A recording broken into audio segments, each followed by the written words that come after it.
What's going on, everybody? Welcome back to Los Fieles Podcast. It's Alvin and Luis, and let's do this. Let's do it. Let's get another one in. All right, we got our first game coming up now. So Yeah. we played Detroit. Now we're gonna break down this series pretty quickly for you guys. So let's Right. get down to business. Let's do it. Now, last year we lost the series 1-2, Mm-hmm. and this year I think this is gonna be a little bit different. So as of right now, they still haven't really said who we're gonna play. I think who we're gonna pitch. Right. Right now it's Pivetta, King, and Vasquez. So I'm just gonna go with that. If anything Top changes, secret. we're just gonna oh man, So I'm just gonna roll with that one. All right. Yeah. We're filming this a little bit earlier. Yeah. So we're gonna be facing off against Skubal, Valdez, and Flaherty. Now Skubal. Well, first off, before we even go there, what is your prediction for the series? I think we take the series 2-1, and we get our bats going a little bit early here. Okay. But yeah, we're definitely gonna come after Valdez and Flaherty for sure. Skubal is gonna be Tough. a tough game. If we win that one, my goodness, that's gonna say a lot. But yeah, Yeah. I say we take that series 2-1. I agree with that. I Yeah. feel like we take it 2-1. And here's my little facts to see if I'm right. This Okay. is why I'm leaning towards this. So Skubal, he hasn't faced us since 2022. He faced us one time in his whole Okay. career. He went 6 innings, Yeah. allowed 3 hits, struck out 2, walked 3. They won 4-3 that game, though he allowed 0 earned runs, Mm-hmm. but he did allow 2 runs that were unearned. That's pretty much all he's really done against Okay. us 2022, so it's been a minute since he faced us.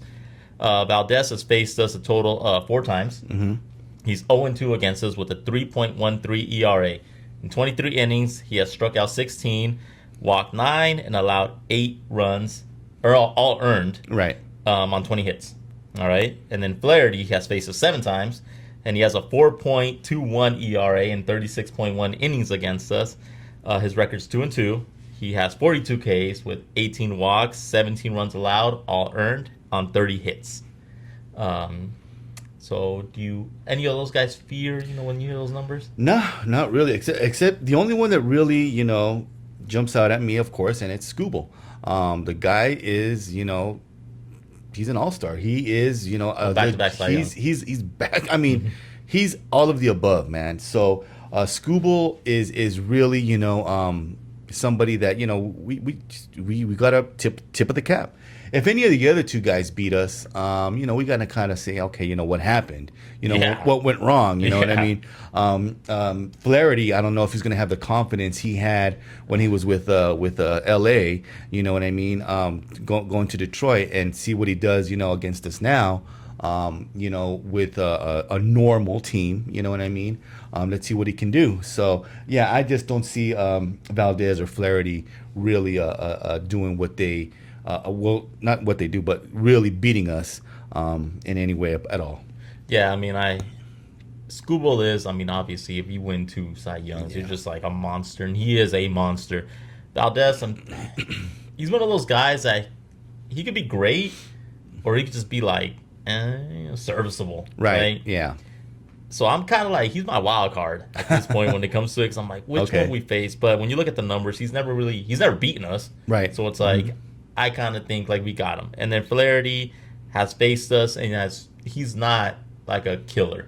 Right. You know what I mean? Right. Yeah. Of So course. I'm like, I think we can score runs on him, and it's just going to come down to, I think that game would probably be bad against bad. We're just going to be bombing on each other, and both starters are probably going to go out early. Yeah, And then I yeah. trust my bullpen, Our bullpen's to not- destroy theirs. Our All bullpen is right? tremendous. Yeah. So I'm focusing on 3 players to watch for Detroit, Okay. which will be Gleyber Torres coming from New York, Spencer Torkelson, and Riley Green.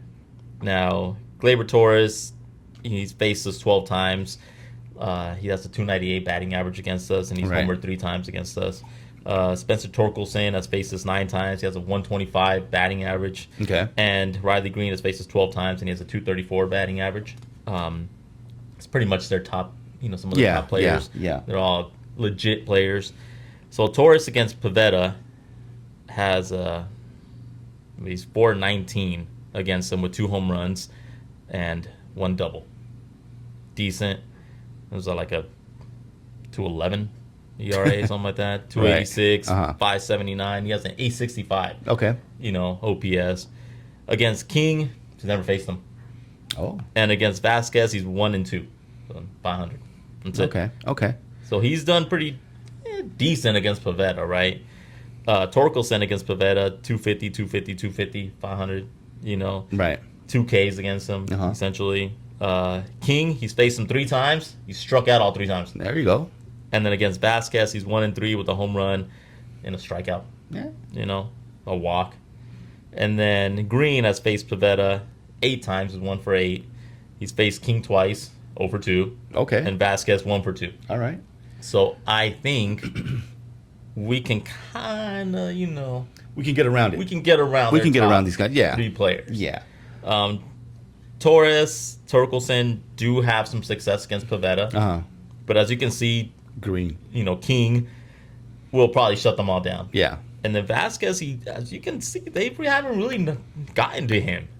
I mean, yeah, 1 for 2, 1 for 3, 1 for 2. It's like they're getting hits, but it's like outside of Torkelson hitting that 1 home run against him, it's like, You know, I think Valdez, for them, like you said, you know, he's not somebody that just jumps out at me. You know, and I know we went after him pretty hard, you know, during the offseason. We wanted him on the squad. Yeah. But even when we wanted him, you know, to pick him up, I just wasn't convinced, you know, for him to come out, you know, and throw for us. I don't think he would, you know, he would have been like a 4 or 5 guy, to be honest.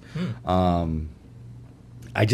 don't, you know, just some guys don't pop out at me, you know. No, yeah, I get it. Like, and Valdez is one of those dudes that I think that we're gonna just, you know, put the wood to him. You know what I mean? hope so. Yeah, I think we will. I think we will. And again, for our guys, you know, Vasquez, I think I think Vasquez is knowing he's getting his shot. You know what I mean? And he's getting a real shot at staying in the rotation, at making some sort of name for himself. You know, not no Cy Young, you know, nothing, you know. no, yeah. So, but and not even serviceable. I'm talking about being good. You know what I mean? Being a real good, you know, a 3 guy, you know, 4 guy. You know, that's what I think is going to happen here with Vasquez, and I think that, you know, that's going to be the difference in getting that 3rd win. You know, that series-ending clincher. You know, for us. I think that's a real good possibility for us. My thing with Vasquez, and I will go down, and I said it like probably in our first episode. I hate that they took him out every single time once he was going to face like the 3rd, you know, time around. Yeah, and you do like 5 innings, and there's like you get the hook. And that was one thing that I hated about Schilt. And I don't know who caught. I don't know if it's like an upstairs thing or whatever. Who knows? I'm not in the clubhouse. Right. Trust this guy. He, like how you said, he's not a world ender. Yeah, he's not Right. going to come out here. He's not going to throw you 9 innings of 1 hit ball, right? But he keeps you in games. He doesn't technically get scored on a lot. Like he yeah. is like surprisingly one of those guys that Exactly. just like, he does not come off like, yeah, he allows hits. He doesn't allow runs. Right. He makes you sweat. Yeah. And you're just like, dude, like, oh my god, like, ugh. He's one of those guys that makes you watch the game, and you're just like paying attention. You're like, oh my god, what's going on? Yeah, like you lose a couple sweat pounds. Yeah. You know what I mean? Yeah. So, you know, like if you have like high blood pressure, don't watch the game. Yeah, you know, don't watch Vasquez. No, but he's good. You know, I mean, I think he's going to come out on top, man. I think he's going to, like I said, he's going to have something to prove. I think he's going to go out there and kind of make a name for himself. You know what I mean? And like you said, I don't either. I don't know why he kept getting the hook. You know, that to me was kind of wild. And I don't know, like you said, if it was a Schilt or a upstairs thing. To be honest, I don't think it was an upstairs thing. I think it was a Schilt thing. I think Schiltzy had just a different style of managing, man, and I don't know. It just didn't work out for Vasquez. I think he's gonna get a fair, legit shot this time around. So. I think him at he least will. 6 innings, man. Yeah, Come on. I think he's gonna get a legit shot. Now, I focused on 3 players. Obviously, our top 3. Of course. Tatis, Machado, Bogarts. A lot of people could be like, oh, Merrill, but I mean, he's coming his 3rd year. I don't think he's faced anyone enough. Bogarts has been around for quite a bit. So, Tatis has never faced Skubal, at least not at, you know, regular season. Against Valdez, he's 2 for 9. He's hit a triple off of him. Yeah. He has owned Flaherty. 4 for 9 with a home run. I mean, you know what I mean? He has owned him. Then you got Machado. Now, Machado's faced Skubal. He's 0 for 2 against him. He has decent success against Valdez. He's 2 for 8 with a Okay. home run. And against a man that he wanted to whip some ass with, Flaherty, he's actually 2 for 11 with a double. Yeah, that's So why. he hasn't technically owned the man. Yeah, well, You know what I mean? that's why Flaherty was flapping his gums that day. Yeah. You know what I mean? So he was like, "Hey, man, what are you doing against me? Nothing. Go sit Yeah. down." All So right. that's that whole situation. And then we got Bogarts. Now Bogarts has faced Skubal. He's Mm. 0 for 4 against him. And he's kind of owned Valdez though. Yeah. 4 for 11 with a double.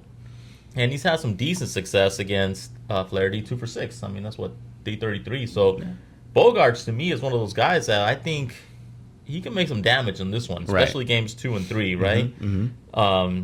That's why I think when it comes to Flaherty, Tatis, Onum, Bogarts, and Machado having decent success, Yeah. I think we could take him. And then obviously, if you look against Valdez, everyone from the team has Yeah, had yeah. some kind of success, Of course. especially freaking Bogarts. Okay. My X factor though comes down to Crone, Okay. and the reason I bring Crone in this is because he's the one that has struggled the most against them. He's 1 for 17 combined against all three, and that is horrible. That's terrible. That is like automatic out. Yeah. And that's why he, to me, will be the X factor. If he actually goes in and produces against all of them, or at least 2 of them, Right. I think that will be more than enough to just push us through. Okay. So, Crony is having a great spring training. He's swinging the bat really, really well. Really smart base running. Out on that field, man, he is playing his wherever they put him. yeah. Really good, crisp defense. I mean, the guy is having a really good spring training. Will that Will it translate? translate over to a good season? I don't know. But so far, yeah, Crony's having a really good spring break, and for him being considered to be the leadoff guy for us, I mean, he should have success against these guys. At least Valdez and Flaherty, he should. You know, I hope so. The way he was swinging, the way he's swinging the bat now, he's not going for the fence. He's getting nice, good hits. You know, 106, 103 off the bat. You know what I mean? So, to me, I think Crony's gonna not. He's not. Your X factor is gonna be something that's gonna be productive. So I ask you now, who's your X factor? To me, it's gonna be Merrill. Because we haven't given him the credit. Okay. Let me rephrase that. We give him the credit to be with our top guys. Yeah. Because he had a really good season starting His off rookie year, his yeah. rookie year. He kind of fell off a little bit. Kind of a couple of injuries. Sophomore slump. Yeah, sophomore slump. Not to his fault. Getting hit in the head with a baseball ain't nothing. Nothing to laugh at. But this year, and he's also swinging the bat really well in spring training. This year, I think my guy's going to come out, and just put up numbers, offensive numbers, because his defense is, Oh yeah, obviously. I don't got nothing to say about that, but his offensive at the plate, he's going to come out and he's going to swing the bat, and he's going to make some noise. I will add one, not an X factor, but I think a potential difference maker will be Freddie for me. Oh, I forgot about Freddie. Yeah. He's actually been playing pretty good in spring training. Okay. If he continues going forward this way, I think he could be a potential difference maker to set up the top of the order.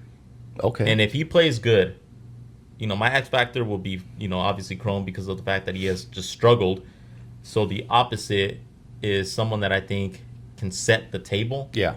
Yeah. And I think Freddie Fermin, if he has a good series, at least a hit, 2 hits per game, I think that can be a difference maker. Yeah, and those hit, and depends on when those hits come. Yeah. A guy on base, second and third, gets a hit. That's 2 run-ins. Yeah, Freddie Fermin is very consistent.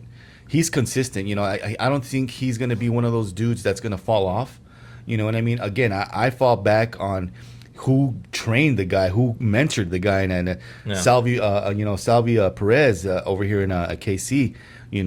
That's one of the best guys to be mentored from. So Freddie Fermin, I think, is going to have a good year as well. I hope so. I think he will. Well, I think we pretty much covered the bases on this. I Yeah, think yeah. it's enough for us to say that we're going to take the series 2-1. I absolutely believe If it. if we don't take the series, I will be disappointed. I won't be like oh my god, I can't believe it, because all three pitchers have they're capable of being great at any Right. moment, Uh huh. and it will be a tough series. I'm not going to just sit here and be like, oh, we're going to go out there and stomp them out. Right. But just by looking at the stats and looking at everyone, I think Scuba will be the toughest. If we beat him, I think we could potentially sweep him. But anything other than a 2-1, I will be disappointed. Of course. Oh no, yeah. Detroit is a very, very beatable team. You know what I mean? They do got their guys. Yeah. You know what I mean? They do have. It's not like they're just some AAA team. No, they got their major league guys. Yeah, they're tough. They're a tough team. But I firmly believe that we should, if we don't sweep, we're definitely taking 2-1. And if we don't sweep, it's because we didn't beat a Scooble. You know what I mean? That's the only reason. And nothing wrong with losing to a 2-time. No, Cy Young and yeah, and winner. again, the tip of the cap. That's all you can do. If you lose to Scooble, you just tip the cap and you move forward. You know what I mean? Yeah, I agree. Well, I want to know what you guys think on this one. Let us know your predictions for the series, who you guys X factor is, who you think your difference maker will be, and Right, do you think we right. got what it takes to beat Scooble? I mean, dude, if anybody out there thinks that we can beat Scooble, I really want to hear from that guy Yeah. or girl. You know what I mean? But yeah, anybody who thinks that we can beat Terrence Scooble, I mean, even if it's just a blue pit, you know what I'm saying? I'll take it. I'll definitely take it. But man, I don't see it happening. Well, I think we're good with that one. And also, before we close out, we will be doing these series recaps at the end of the series. Yeah. Most likely be just one of us at that point, just to do a quick series recap for you guys and prepare you for the next series. So if you guys see just one of us at one point, Right. it's mostly just for that. So just FYI. Yeah. But I think we're good with that. Again, Honors? as always, man, we appreciate all you guys tuning in. We appreciate the likes, the subscribes, the comments. Yeah. We will get interactive, with you guys. Again, if it wasn't for you, there wouldn't be us. We appreciate it. Keep tuning in, keep sharing, keep putting word out, man. We are going to get bigger and better for you guys. We're going to try to bring a better experience, as the season comes, get in-game, participation out there. So just keep watching, man, and we appreciate it. And as always, man, Luis Navarro, and we are Los Fieles.